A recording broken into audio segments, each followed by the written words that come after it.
Halo semuanya, balik lagi bareng gue di Zero Film, tempatnya kita bahas alur cerita film dari titik nol sampai tuntas. Gimana kabar kalian hari ini? Semoga sehat dan selalu siap buat masuk ke petualangan baru ya. Seperti biasa, hari ini gue udah nyiapin satu alur cerita film yang dijamin bakal bikin kalian gak nyesel buat dengerin.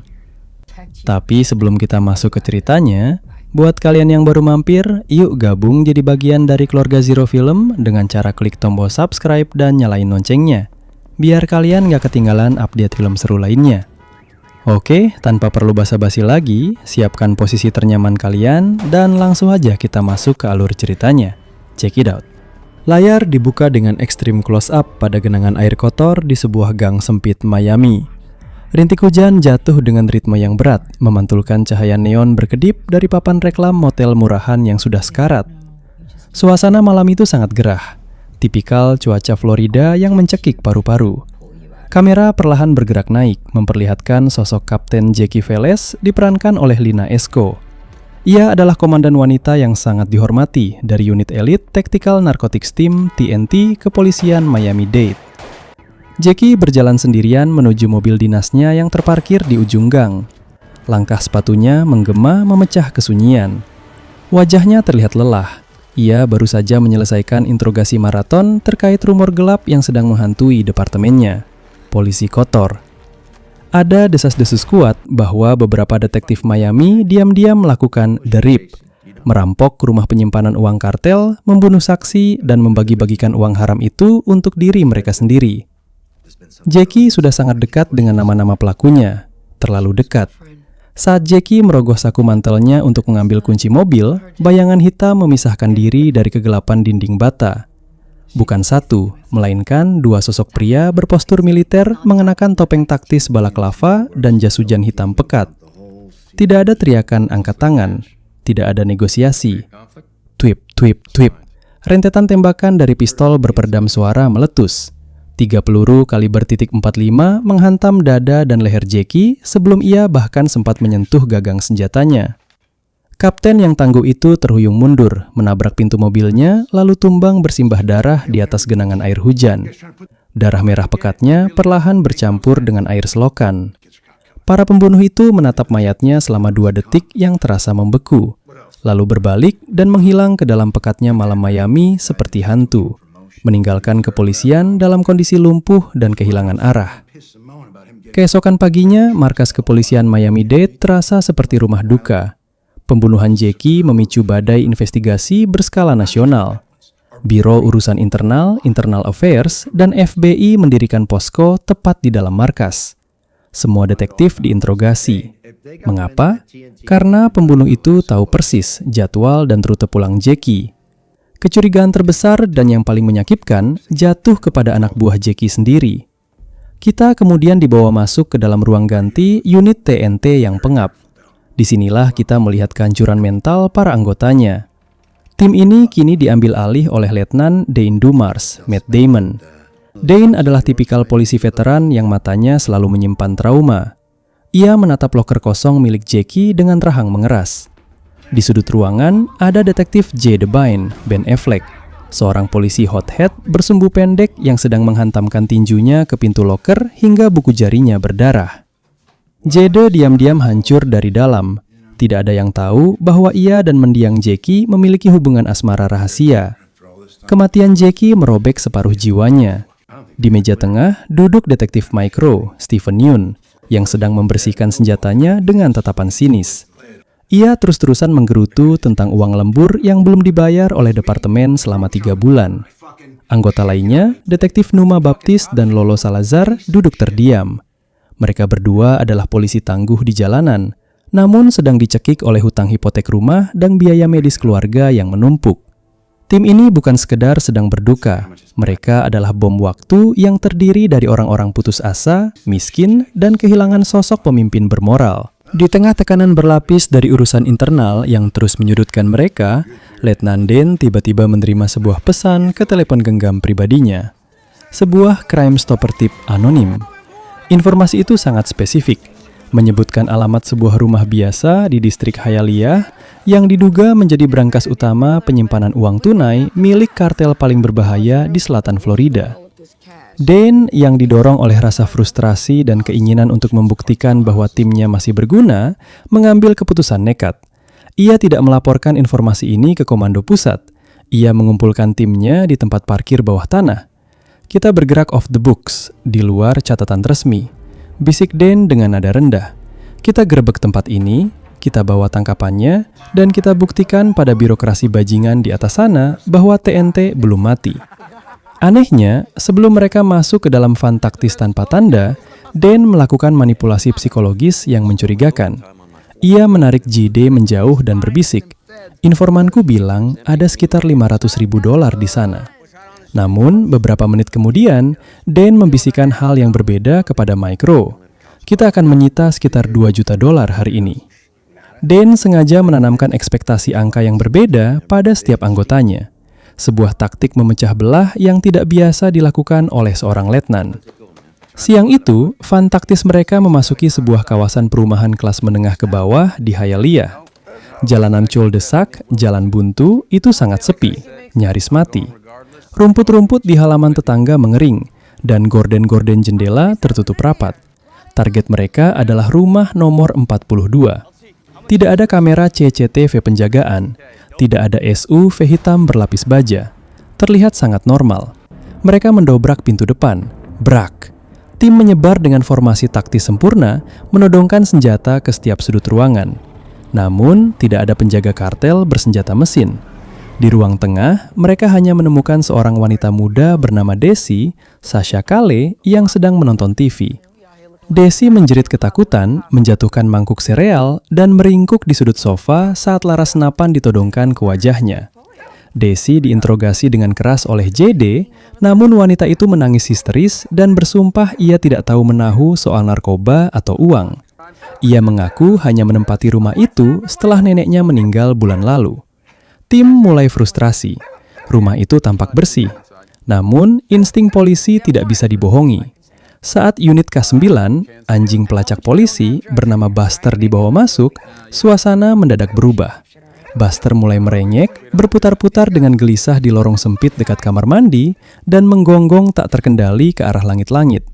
Saking kuatnya aroma yang ia cium, Buster sampai kencing di atas karpet. Bagi polisi narkotika, itu adalah tanda tak terbantahkan. Ada sesuatu yang masif di atas sana. Ambil palu godam, hancurkan atapnya. Perintah Dane, keringat dingin mulai mengucur di pelipisnya. JD dan Micro mengambil alat berat dari van. Bam! Bam! Gipsum putih hancur berkeping-keping, menciptakan debu putih pekat yang memenuhi lorong. Saat JD menyorotkan senter taktisnya ke dalam lubang gelap di loteng tersebut, napasnya seketika tercekat. Laras senternya menangkap pantulan plastik dan deretan benda berwarna mencolok. "Letnan, kau harus melihat ini." Suara JD bergetar. Mereka membongkar lubang itu lebih besar, menarik tangga lipat, dan naik ke ruang rahasia di bawah atap.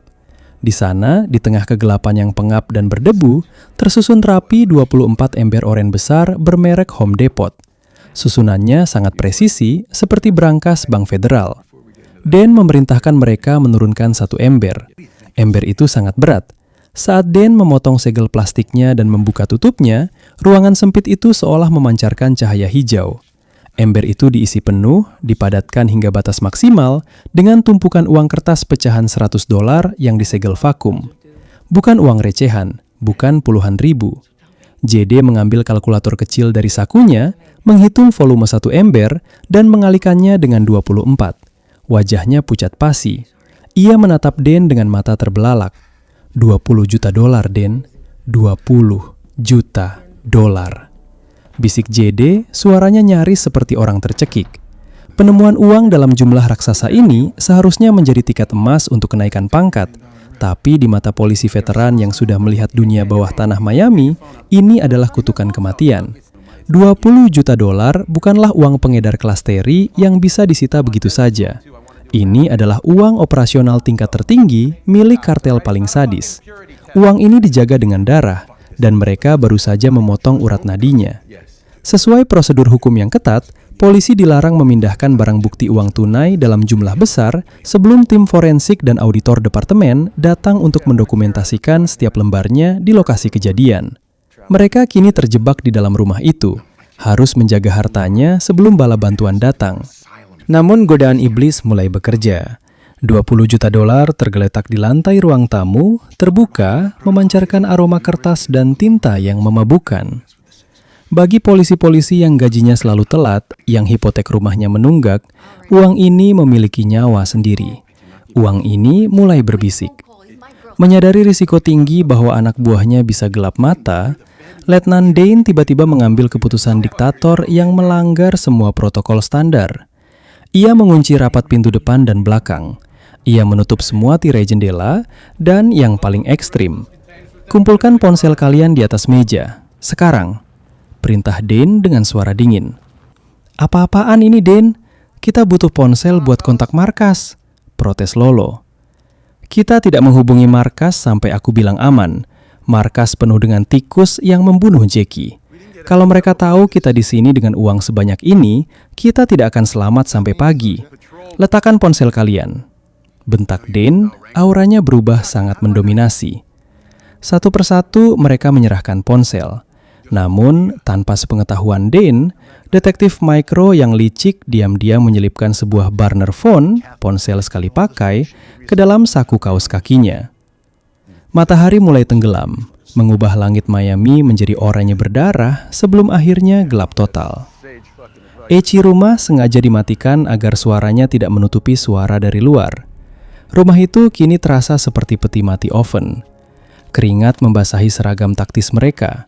Ketegangan bisa dipotong dengan sebilah pisau. Desi, sang pemilik rumah yang disandra dan diikat di kursi dapur, menambah bensin ke dalam api konflik ini. Menyadari polisi-polisi ini mulai pecah, Desi memainkan taktik manipulasi. Saat JD sedang berjaga di dekatnya, Desi berbisik dengan suara gemetar. Detektif, kalian semua tidak akan keluar dari sini hidup-hidup. Letnanmu itu, aku mendengar dia membisikkan sesuatu pada temanmu yang Asia itu. Dia mengajak mereka membagi 2 uang ini sebelum agen federal datang. Dia merencanakan sesuatu. Paranoia JD meledak. Ia teringat kembali kebohongan Dane di awal operasi tentang jumlah uang. Emosi JD yang belum stabil sejak kematian Jackie akhirnya memuncak. Ia berjalan menghampiri Dane yang sedang merokok di sudut ruangan. JD mencengkeram kerah baju komandannya dan membantingnya ke dinding. Kau pembohong bajingan, bentak JD, urat lehernya menonjol, tangannya tak lepas dari gagang pistolnya. Kau tidak pernah mendapat telepon dari Crime Stopper kan? Kau tahu uang ini ada di sini. Apa kau yang merencanakan kematian Jackie? Apa kau polisi kotor itu, Dan? Dan menepis tangan JD dengan kasar. Jaga mulutmu, JD. Kalau aku mau uang ini, aku sudah membunuh kalian semua di loteng tadi. Aku menyita ponsel kalian karena aku sedang melindungi kalian dari birokrasi yang membusuk. Persahabatan bertahun-tahun hancur berkeping-keping di atas tumpukan kertas hijau. Tidak ada yang tahu siapa polisi yang baik, siapa yang korup, dan siapa pengkhianat yang telah menjual jiwa mereka. Suasana horor mencapai puncaknya saat Lolo, yang sedang mengintip dari celah tirai jendela, menyadari keanehan di luar. Rumah-rumah tetangga di sepanjang jalan buntu itu ternyata tidak kosong. JD, kemari, bisik Lolo, suaranya gemetar. JD mendekat. Ia melihat lampu-lampu di teras rumah-rumah tetangga yang tampaknya kosong, mulai berkedip-kedip menyala dan mati secara teratur. Sandy Morse. Seluruh kawasan perumahan itu ternyata sudah dikuasai oleh pengintai dan prajurit kartel.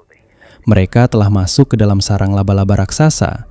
Merasa komandannya sudah gila dan berniat mencuri uang itu, JD yang putus asa berhasil menemukan telepon rumah kabel yang masih aktif. Ia tidak menghubungi markas kepolisian Miami, ia tahu instansinya dipenuhi lintah. JD menghubungi satu-satunya orang di luar sana yang ia percaya, seorang agen DEA veteran bernama Matty Nix. Ia meminta Nix mengirimkan tim SWAT federal untuk evakuasi darurat. Namun, JD tidak menyadari bahwa ia baru saja menelpon iblis dan mengundangnya masuk lewat pintu depan. Tiba-tiba, klik. Seluruh aliran listrik di kawasan itu dipadamkan dari gardu luar. Kipas angin berhenti berputar.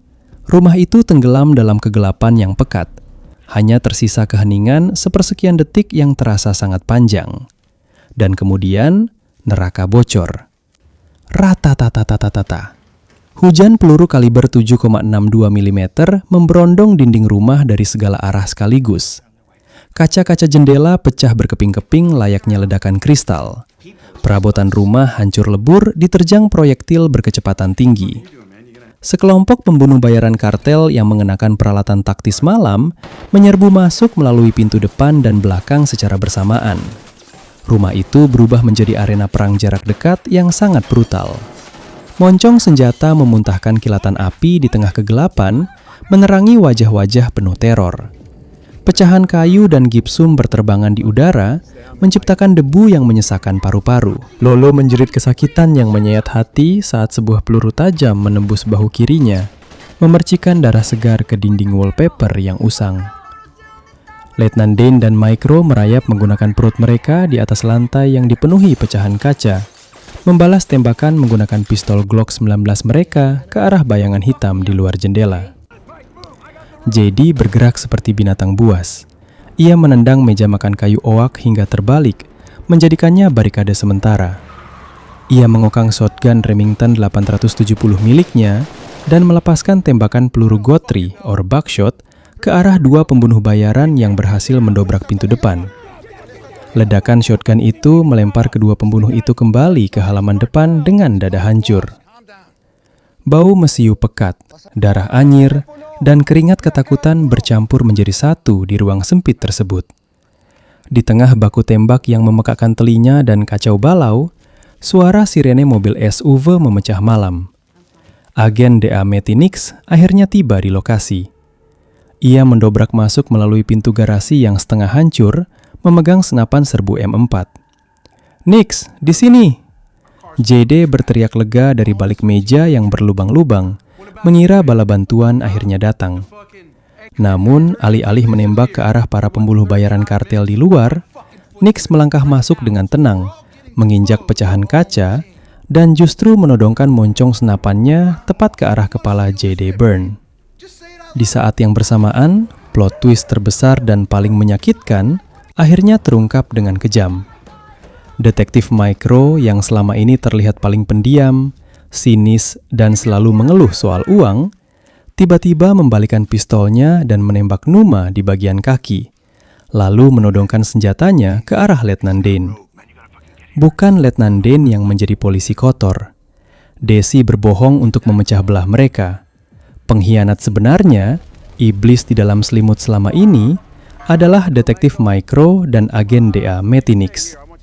Merekalah duo otak di balik sindikat polisi kotor yang selama ini merampok rumah-rumah penyimpanan kartel di Miami. Dan yang paling membuat darah JD mendidih hingga ia hampir kehilangan akal sehatnya, Nix mengakui kebenarannya dengan senyum sinis.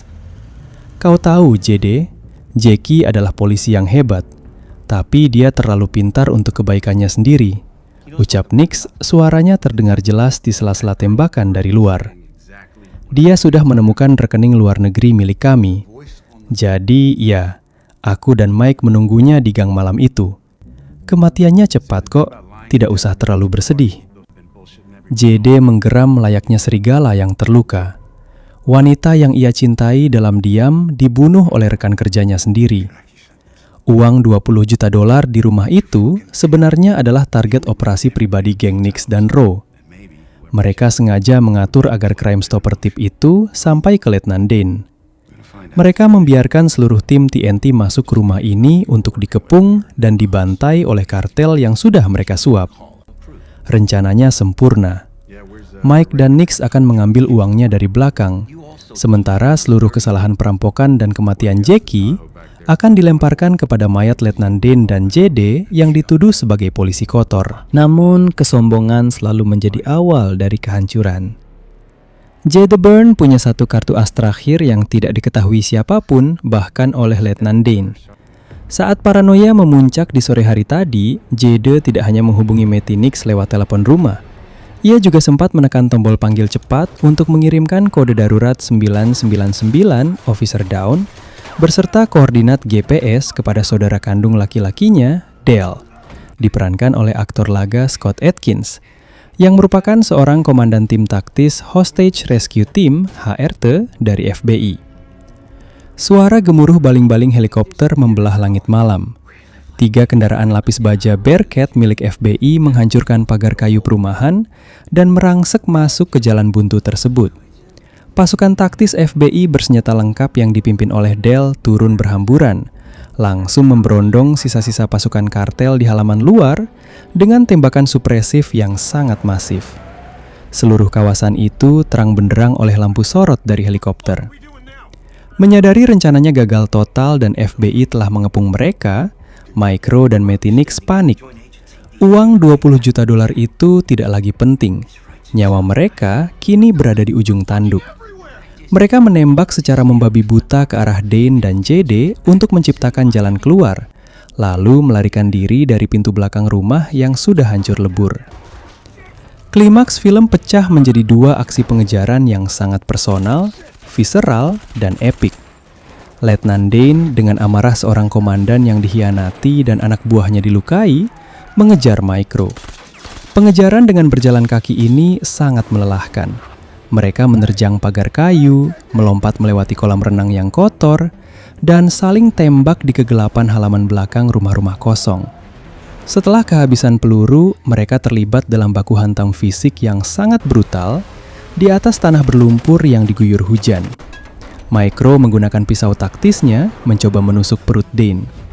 Namun Dane yang jauh lebih berpengalaman menangkis serangan itu, memelintir lengan Mike hingga tulang sikunya patah dengan suara krak yang memuakkan, lalu menghantamkan lututnya ke wajah Mike berkali-kali hingga pengkhianat itu kehilangan kesadaran.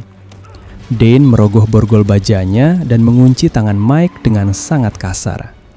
"Kau akan membusuk di sel isolasi, bajingan kecil," bisik Dane dengan napas memburu. Di sisi lain kota, Jade Byrne melampiaskan dendam kesumatnya atas kematian Jackie dengan mengejar agen Nix. Nix berhasil membajak sebuah mobil sport curian, sementara Jade mengejarnya menggunakan mobil patroli polisi yang ditinggalkan. Pengejaran mobil kecepatan tinggi ini sangat mengerikan. Mesin menderu, ban berdecit, dan bodi mobil saling bertabrakan dengan keras di jalanan Miami yang licin oleh hujan. Nix mencoba menembak JD dari jendela kemudi, memecahkan kaca depan mobil JD. Namun, JD sudah tidak mempedulikan nyawanya sendiri. Ia menginjak pedal gas dalam-dalam, menabrak bagian belakang, pit maneuver, mobil Nix dengan kecepatan 120 km per jam saat mereka berada di jalan layang, overpass. Mobil sport Nix kehilangan kendali, berputar di udara, menabrak pembatas jalan beton dengan keras, dan terguling beberapa kali hingga terbakar. JD menghentikan mobilnya. Ia keluar dengan langkah gontai, membawa pistolnya. Mobil Nix terbalik dan mengeluarkan asap tebal.